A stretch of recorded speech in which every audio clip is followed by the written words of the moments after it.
अभी आप लोगों ने देख लिया सर्कुलर मोशन क्या होता है। कोई भी बॉडी जब सर्कल में मूव करती है या किसी एक पॉइंट को सेंटर मान के उसके चारों तरफ सेम डिस्टेंस पे मूव करती है तो उसको हम क्या कहते हैं, सर्कुलर मोशन कहते हैं। इसमें अगर बॉडी सर्कल में मूव कर रही है तो क्या होगा, उसका एंगुलर डिस्प्लेसमेंट भी होगा, यानी कि टाइम के साथ एंगल अगर चेंज हो रहा है तो उसमें क्या आ रहा है, एंगल में चेंज हो रहा है, डिस्प्लेसमेंट हो रहा है। उस एंगल में जो भी चेंज आता है उसी को हम एंगुलर डिस्प्लेसमेंट कहते हैं। अब अगर टाइम के साथ एंगल में चेंज आ रहा है तो उसका क्या होगा, rate of change of angle जो होगा उसी को हम क्या कहेंगे, एंगुलर वेलोसिटी कहेंगे। और अगर वेलोसिटी चेंज हो रही है तो एंगुलर एक्सेलरेशन भी होगा। तो यहाँ पर जो आपकी टर्म्स आती हैं एंगुलर वेलोसिटी, अब क्योंकि बॉडी अगर सर्कल में मूव कर रही है तो ये एंगल भी चेंज हो रहा है और पाथ का जो डिस्टेंस है वो भी क्या हो रहा है, यहाँ पर चेंज हो रहा है। तो एंगुलर वेलोसिटी भी होगी और लीनियर वेलोसिटी भी होगी। इन दोनों वेलोसिटीज़ में क्या रिलेशन होगी ये आपको देखनी है, ठीक है।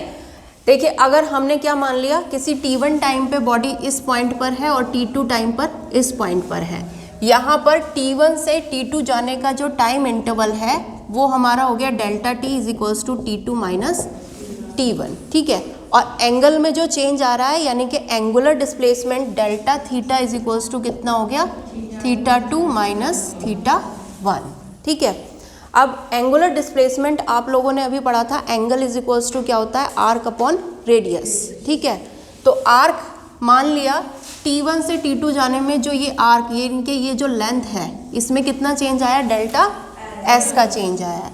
तो ये हो गई डेल्टा s अपॉन r, ये लिख सकते हैं, ठीक है। Theta is equals to arc upon radius. इसमें हमने फॉर्मूला क्या यूज़ किया है, angle is equals to arc upon radius,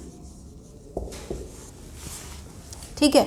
अब अगर इस इक्वेशन को दोनों तरफ हम इस टाइम इंटरवल से डिवाइड कर दें तो यहाँ लिख देंगे delta theta upon delta T is equals to, R तो कांस्टेंट है, चेंज नहीं होना है क्योंकि सर्कुलर मोशन है, और ये हो जाएगा delta S upon delta T.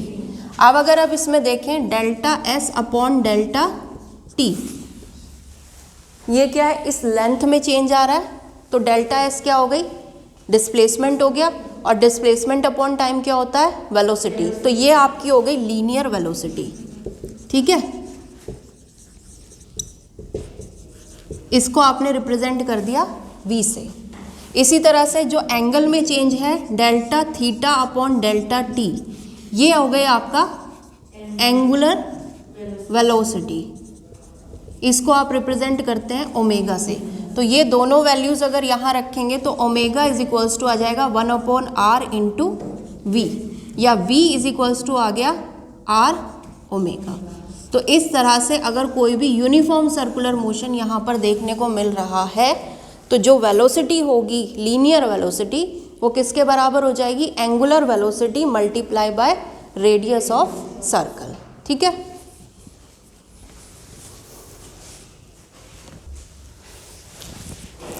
अब जिस तरह से आपने एंगुलर वेलोसिटी और लीनियर वेलोसिटी में रिलेशन निकाली है, इसी तरह से आप एंगुलर एक्सेलरेशन और लीनियर एक्सेलरेशन में भी रिलेशन निकाल सकते हो।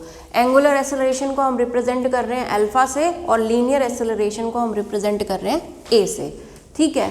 आपको पता है अभी डिराइव किया था एंगुलर एक्सेलरेशन अल्फा जो है वो किसके बराबर आया था, D omega over D T. Alpha क्या होता है, delta omega over delta T. अगर टाइम इंटरवल बहुत छोटा हो जाएगा यानी कि limit delta T approaches to 0 into delta omega over delta T, तो इसको आप क्या लिख सकते हो, D omega over D T. और अभी आपने लीनियर और एंगुलर वेलोसिटी के बीच में एक रिलेशन निकाली है जिससे आपको क्या मिलता है, omega is equals to V upon R. इस वैल्यू को अगर हम यहाँ रखते हैं यानी कि alpha is equals to D over D T, omega की जगह क्या रख दें, V upon R. R constant है, बाहर ले सकते हैं इसको, तो ये हो जाएगा अपना 1 upon R D over D T of V, ठीक है। ये क्या है आपका एंगुलर एक्सेलरेशन, और D V over D T क्या हो जाएगा, लीनियर एक्सेलरेशन। तो आप यहाँ से क्या लिख सकते हो, alpha is equals to 1 upon R into A, या A is equals to R alpha. That means linear acceleration क्या होता है, angular acceleration multiply by radius. जैसे कि लीनियर वेलोसिटी क्या थी, angular velocity multiply by radius. ठीक है।